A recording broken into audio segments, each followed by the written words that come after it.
எங்கள் வீட்டில் ஃபேவரட்டான இந்த தம் பிரியாணியை என்னோடய ஸ்டைலில் பண்ணியிருக்கேன். இதுக்கு கடாயில் நான் கடலெண்ணெய் சேர்த்துருக்கேன். அதுக்கப்புறம் நான் 2 ஸ்பூன் நெய் ஆட் பண்ணியிருக்கேன். உங்களுக்கு வேணும்னா நீங்கள் எக்ஸ்ட்ரா கூட நீங்கள் நெய்யும் கடலெண்ணெயும் சேர்த்துக்கலாம்.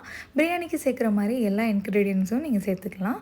அதுக்கப்புறம் ஒரு பெரிய வெங்காயம் கட் பண்ணதை நான் சேர்த்துருக்கேன். அது குக் பண்ணி வந்ததுக்கப்புறம் இஞ்சி பூண்டு, ஒரு பெரிய வெங்காயமுக்கு 2 தக்காளி இதெல்லாம் ஆட் பண்ணதுக்கப்புறம் நீங்கள் வந்து சாய்ஸ் ஆஃப் வெஜ்ஜஸில் உங்களுக்கு என்னெல்லாம் வேணுமோ எல்லாமே நீங்கள் ஆட் பண்ணிக்கலாம். கத்திரிக்காய் கண்டிப்பாக சேர்க்கணும்னு நான் சொல்லுவேன். இதோட ஃப்ளேவர் ரொம்பவே நல்லாயிருக்கும்.